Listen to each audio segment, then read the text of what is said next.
ตอนนี้เพิ่นก็ได้มั่างกระต๊อบเพิ่นเป็นที่เรียบร้อยแล้วเนาะเป็นจางปางยังแต่เสื้อผ้าบัดนี้พี่น้องเพิ่นยังบ่ทันได้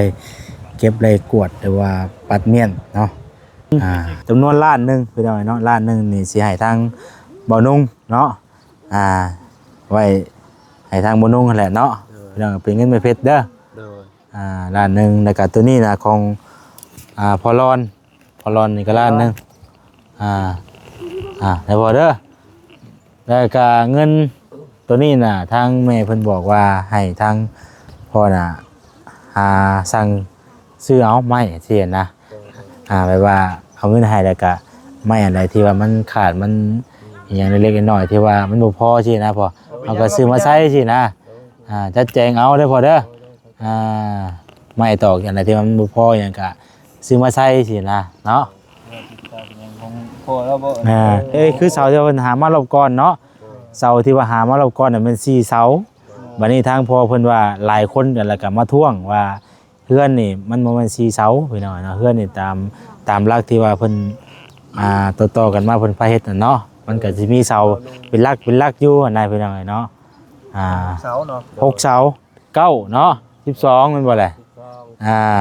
16ขึ้นป้ายกันอีกตามนี้โดย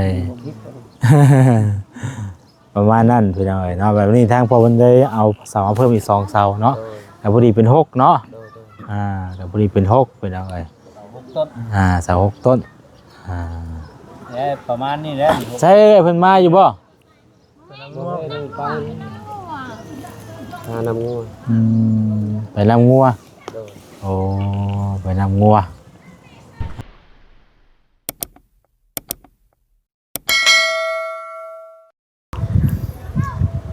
พี่น้องเอ้ยตอนนี้เพิ่นก็ได้มั่างกระต๊อบเพิ่นเป็นที่เรียบร้อยแล้วเนาะเป็นจางปางยังแต่เสื้อผ้าบัดนี้พี่น้องเอ้ยเพิ่นยังบ่ทันได้เก็บได้กวดหรือว่าปัดเมียนเนาะกับทักทายสบายดีเด้อสบายดีพ่อแม่พี่น้องเบิดสุกูสู่คนพี่น้องเนาะพบพ่อกับซ่องบ่าวแสนอีกแล้วพี่น้องเอ้ยเนาะวันนี้ก็เดินทางมาบ้านทางสาวนวลอีกแล้วนะพี่น้องเนาะกำลังเดินทางมาฮอดพี่น้องเอ้ยเนาะพอดีโดนเกือบค่ำมื้อนี้ก็ได้เพื่อมาฮอดเนาะพอดี3 โมงเกือบ4 โมงพี่น้องเอ้ยมานี่แหละพี่น้องเอ้ยมามื้อนี้ก็ถือว่าเป็นมื้อแล้วเนาะหรือว่ามื้อแล้วสำเร็จทุกอย่างพี่น้องเอ้ยโอ้ทางนั้นเพิ่นพากันเฮ็ดไปสั่งเด้อนะนั่งจุ่มกันอยู่เนาะตัวพักกระเทียมยังนั่นอีส้มมะขามบ่ส้มมะขามมันจะแซ่บอยู่ดอกเนาะแซ่บแซ่บเด้อ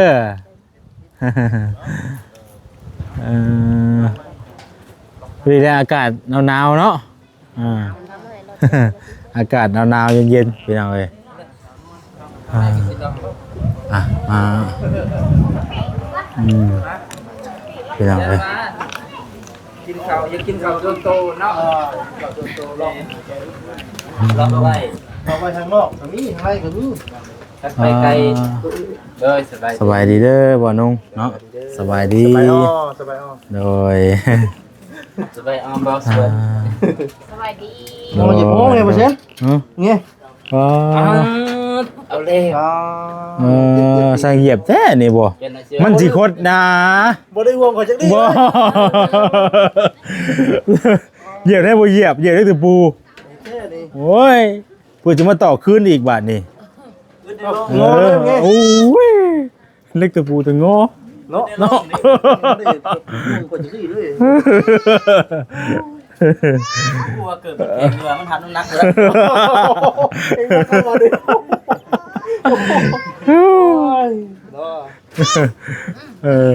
ให้คือได้เนาะหยอกกันนี่ได้พี่น้องแต่ว่าโอ้ใส่ประตูเรียบร้อยสังกะสีเฮาเลยบ่ได้เอาดึงแม่นแทกเบิ่งว่าเนาะเวลาใกล้80ว่าซั่นเท่ามัน70บ่ว่าน้องอัน60บ่บางอันเฮา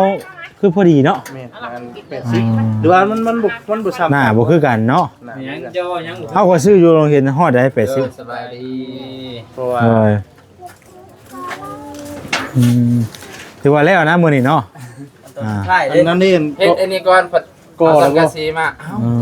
ม สิบหาย กันในก่อบ่ ยัง เออ เดือนไฟ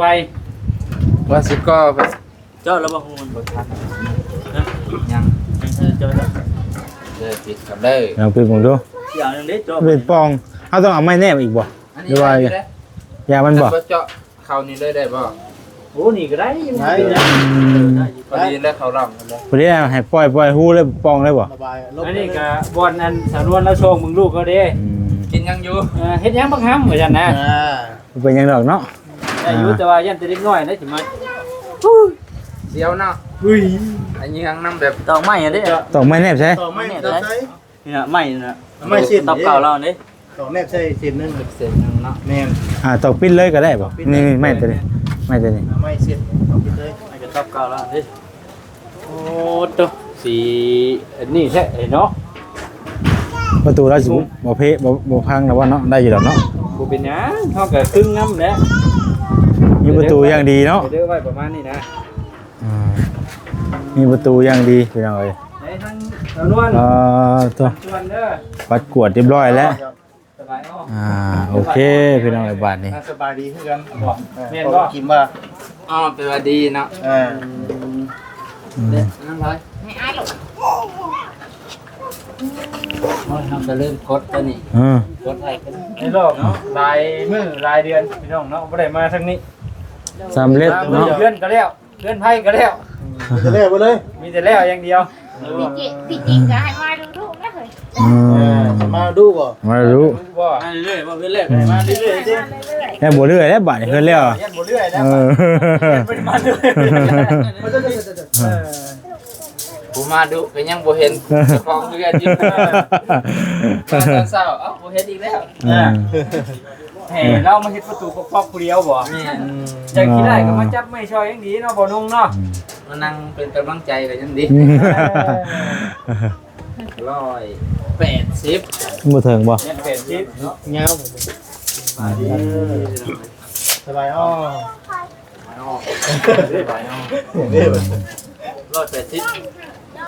นี่สั่น 120 แม่นบ่เชื่อเป็น เจอก็เป็ดชิป เนาะมันก็เป็นชิป แม่นบ่เอาครับนี่ดิบ่นุ่งเอาชิปบ่ อืม จะเดินสร้างบ่ได้ อย่าเป็นคนบาดติบ่ เราเป็นคนบัด เราเป็นคนแท้เราเป็นคนวัดเราเป็นคนแท้ คนเช่นคน ชื่อเฮาสิเอาตัวใดวัดก็ได้แต่ว่าบ่วัดเทก ประเทศ อ่าวัดเทก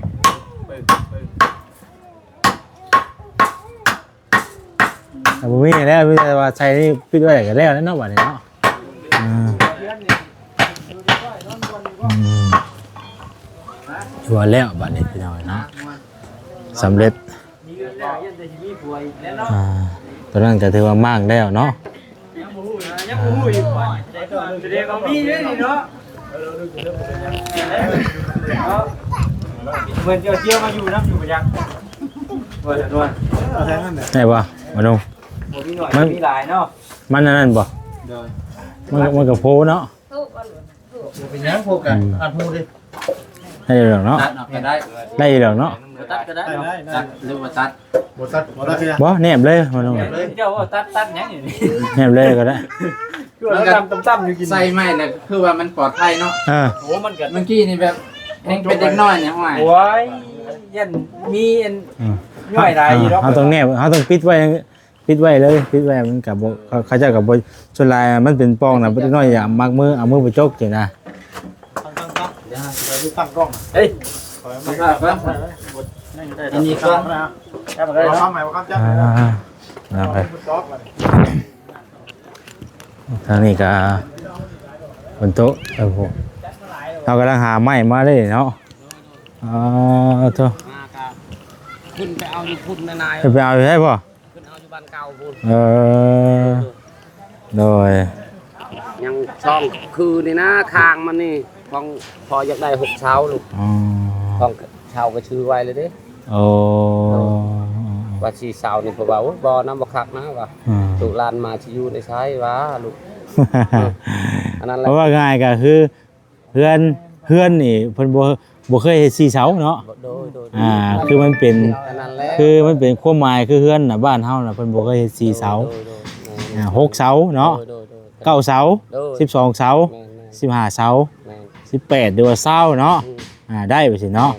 20 อันนั้นแหละเพิ่นเว้านี่ได้พออยู่ คลำว่าซั่นจ้ะ โดย แม่นว่าเพิ่นถือกันบ่อยู่บ้านเนี่ย แม่นๆคือกันนะอันนั้นแหละหมู่เว้ามาทวงเรื่อยว่าสิเฮ็ดได้ก็ หมู่ทุ่งสิบ่กล้าเฮ็ดแล้วบัดนี้4เสา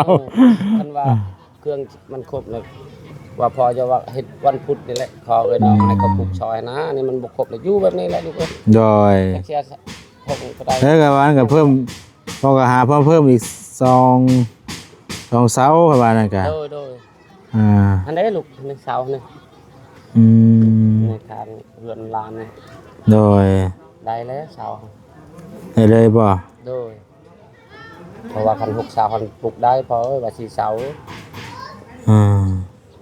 เอาก็หาซองมาใส่อีกเนาะ โดย อืม ครบหมันแล้วหันได้เสานี่ อืม นี่ตอนเสา มาแล้ว โดยเด้ เออ อันนั้นแหละพอจนปัญญาจะเฮ็ดได้เด้มันว่าจะ4เสานี่เด้ว่า อืมแต่วันนี้สิแล้วแล้วบัดนี้มีแต่ว่าหาไม่หาตองมาใส่บ่เลย โดย มา จะกี่5นะแค่ลูกบ่มีเงินมีคำนี่อาศัยแต่ไม้มาเจ้าช่องเช็ดนี่ได้แต่เมืองเดียว อืม กันใดก็พอแต่เฮาปลูกไว้ซื่อๆจังว่าใครแน่นะลูก อืม เพราะชอบ จะเป็นเอาไว้เนาะบ่เป็นหยังมีแต่ว่าเรียนงานตัวนี้ก็แล้วเลยบาดนี้เนาะพอรู้จักนะว่าไปจักแนวคิดแล้วลูกขมังลูกไปจักแนวชอบว่าคันมีเงินก็ถอดซื้อนำเขานี่ มีแต่ว่าหาไม่หาตองมาใส่บ่ได้เนาะโดย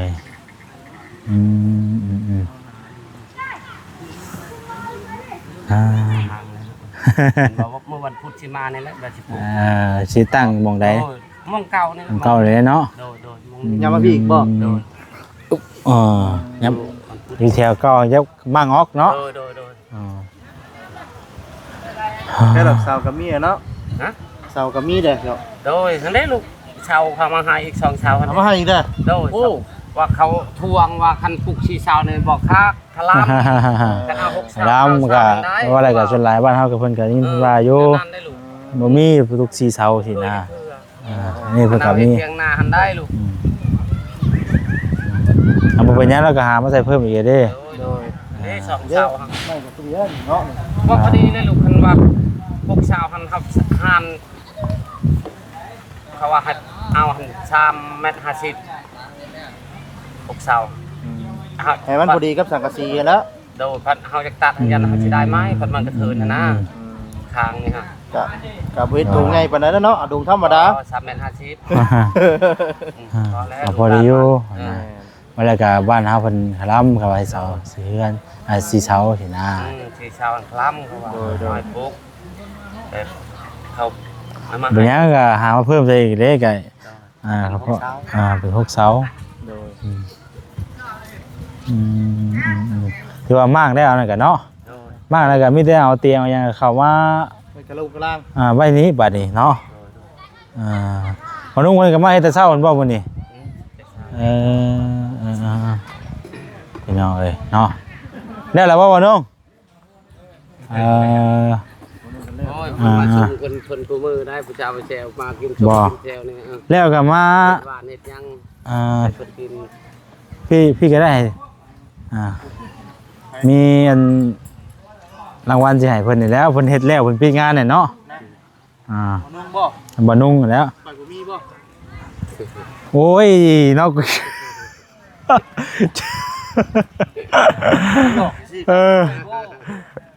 หยอกเรื่องอะไรคอยไปบ่เป็นนี่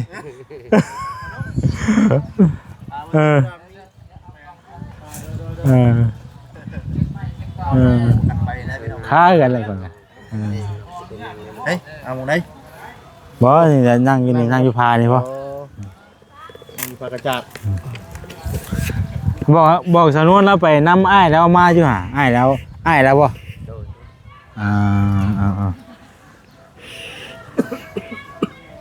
มี ดูอยู่บ่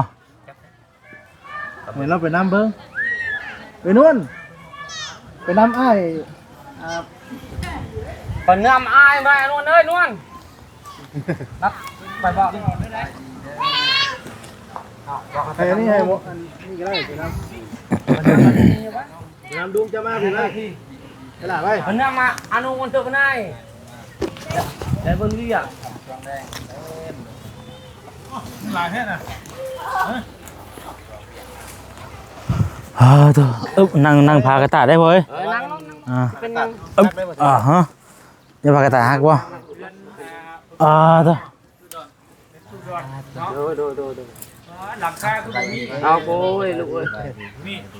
ลานพอดีบ่ สบายดีเลย เพื่อนตู้ดอนนอนผู้เดียวแม่นบ่กับลานเขาจองเลยเนาะสบายดีเด้อโอ้ยสบายดี ตอนแรกไปนอนผู้เดียวอยู่เหรอ ที่แรกก็นอนผู้เดียวลูกเอ้ย เป็นว่าตู้ดอนนอนผู้เดียวนี่เขาท่าเลยเนาะ ครับโอ้ยชื่อเต่าชื่อ อยู่เตา กินปั้นก็มีบ่ โอ้เนื้อจ้าเนาะอยู่เตา เดือนทรายสูตรได้นี่เนาะ ไปบ่นุ่มมาพี่ ดูติด ตัวแล้วเลยเนาะ แล้ว สำเร็จแล้วแม่นบ่ โดย มาให้แต่เช้าพุ่นบ่นี่ จะเศร้าเลย เออ ประมาณ9 โมง เพื่อมาเตะเพื่อน ตัวแล้วสำเร็จเนาะ โดย ตัวเรื่องครัวพี่น้องเนาะเป็นครัวเป็นอย่างที่ว่าแล้วและบาดนี่ยังเหลือแต่อันนั้นบ่ตัวชิโก้เตาบ่ ก็เตาเพิ่นอะไรอย่างเงี้ย ยังอีกเตา ขีดไฟ มาอีกมื้อหนึงเนาะ โดยขีดไฟ คิดแต่ไฟก็ตอนนั้นก็แล้วแหละถือว่าแล้วแล้วบาดนี้เนาะ โดย เฮาก็เฮ็ดตัวนั้นให้เพิ่นแล้วแล้วก็ให้เพิ่นหาอยู่หากินไปบาดนี้เนาะเพิ่นสร้างก็แล้วอย่างทั่วไปเลยเด้ก็บ่มีหยังแล้วพี่น้องเอ้ยเฮา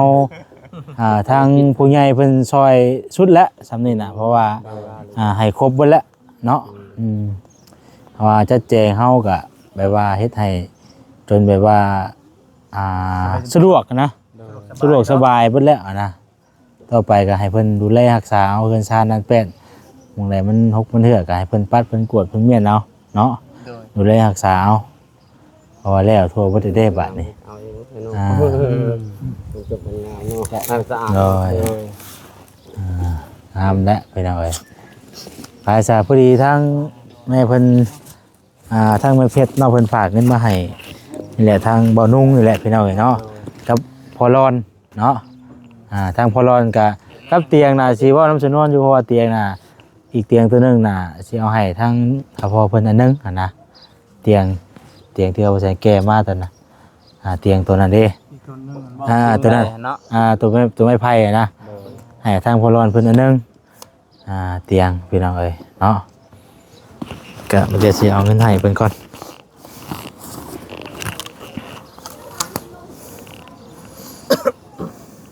อยากเข้าไปนั่งใกล้ทีนี้เนาะโอ้ยมาสิไปรอนี่ให้ก็ได้มาจังได๋อยากเจ๊นับมันนะว่าแซ่บ อังชันบ่ ได้นั่นก็ได้อยู่เข้าไปจะบ่ดินอันบ่สลีเรียบดินออกมา 1 2 3 4 5 นั่งใกล้ก่อนเพิ่นเราเห็นเงินหรือยังนั่งใกล้ได้ เฮ้ยเนาะ นั่งใกล้ซื่อๆก็บ่ได้บ่เนาะ นั่งกันแน่ว่ากันเนาะ เนาะ นี่เราต้องมาลูก มันบ่มี เราต้องมานวดแข้งนวดขาว่านุ่ม มันนุ่ม บางเทื่อมีจักฟองจักไดกันเด้เนาะ เรียบร้อยเนาะ โอ้ว้า ต้องนวดก็แซนเด้อ เอาหยอกว่าเที่ยวกันเนาะ วันนี้ก็ชักเว้ย เอาหยอกเที่ยวกัน หยอกเด็กกันแล้วเนาะก่อนจักสิบ่ดีก็หยอกบ่ได้ก็หยอกเลยมึนเบิดเลยดิ ไปสิดินนั่นเจ้าอยู่บ่นี่สิ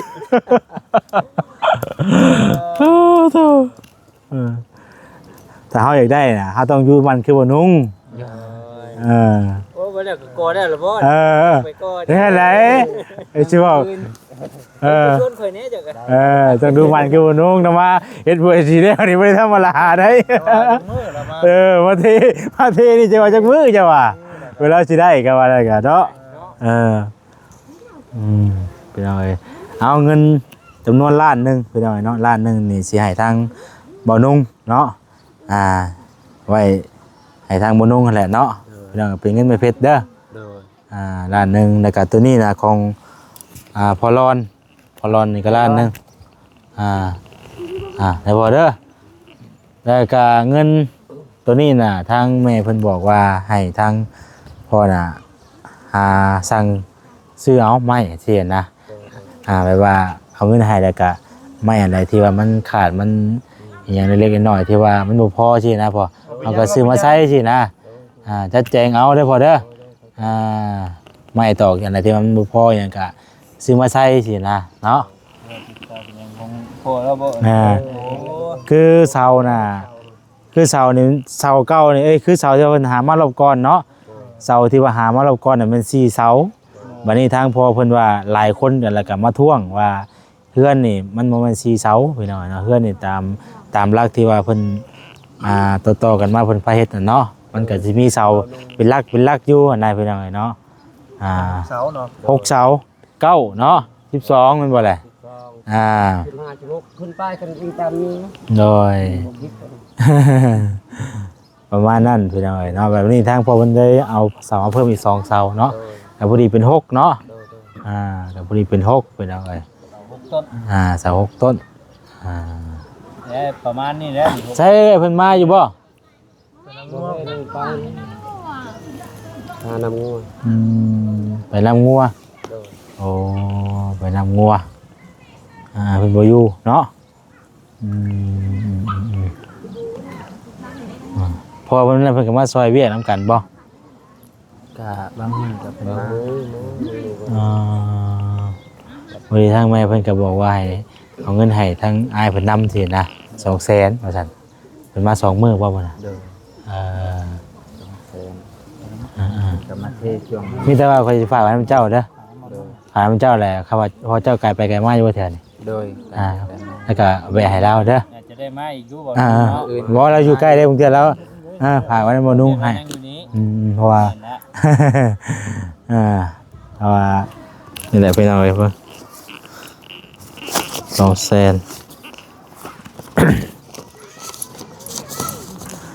200,000นี่ฝากไว้ให้อ้ายสาวนวลเนาะ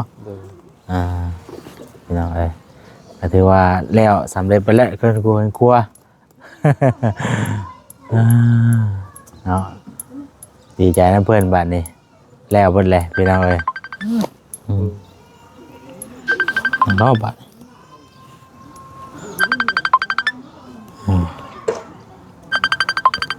ก็บุขึ้นหูบเนาะบ่แป๊บหนึงจ้ะพี่น้องเอ้ยใส่ข่าวในเรื่องเนาะ มีแต่อย่างสั้นแล้วเลยวันนุ่งเด้อมีแต่ฝากขอบคุณทางแม่แม่เพชรพี่น้องเอ้ยเนาะโดยขอบใจยังมีเพชรเด้อ โดย ที่ได้ ใช่ป่ะ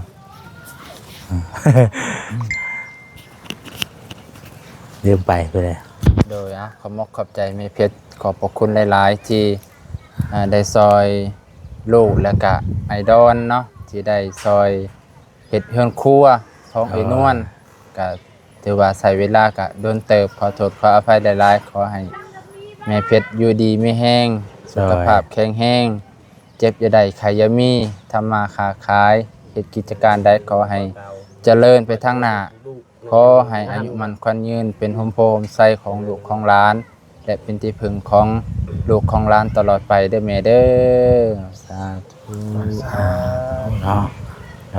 ยเอาดีใจน้ำพี่น้องเนาะทั้งอันว่ามันก็คือใช้งานสะดวกสบายแล้วบาดนี้เนาะ โดย แล้วสร้างกันแล้วทั่วไปแล้วพี่น้องเอ้ยดีใจน้ำเพิ่นเนาะไปซะมีแต่ว่าเฮาจั่นแรกพี่น้องเอ้ยเนาะสิได้จบคลิปซะก่อนเพราะว่าเงินตัวนั้นก็มันฝากน้ำบ่นุ่งเอาไว้ให้เนาะอื่นจะมาให้เพิ่นโดยไปหาทางสนวนไปก่อนแป๊บนึงเนาะเป็นจังไดพี่น้องเอ้ยเพิ่นแว่นบ่ เถอะเธอมาแต่เช้าบ่ว่านุ่งมาแต่เช้าแต่เสียวพี่น้องเพิ่นก็ได้เนาะ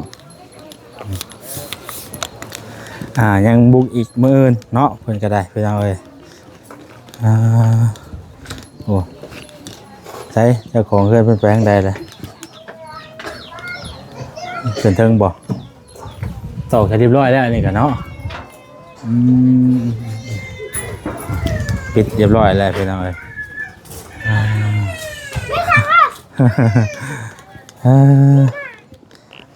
ถือว่าสำเร็จเรียบร้อยเบิดทุกอย่างเนาะ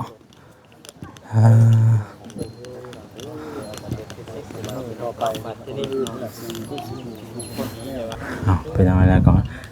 อันนี้ก็มันรุ่นเบิ่งพี่น้องเนาะว่าทางบ่แซนเอามาให้ไผมื้อนี้ก็ได้เนาะเอาสำหรับคลิปนี้ลำลาไปก่อนพี่น้องเนาะอยู่ดีมีแฮงเบิดสุขคนผิดพลาดประการใดก็ขอโทษขออภัยมานี่แหละพี่น้องมาเบิ่งประตูเฮือนครัวนะเพิ่นวันนี้ก็ถือว่าสำเร็จเรียบร้อยแล้วเนาะตัวนี้ก็เป็นม่างแล้วม่างเรียบร้อยแล้วพี่น้องไม่ได้ให้เพิ่นย่อเตียงอย่างไปเดี๋ยวสิบอกสันวนเพิ่นว่าสิเตียงตัวนี้จิเอาให้ทางพอรอนเนาะเตียงตัวนี้พี่น้องอันนึงเนาะ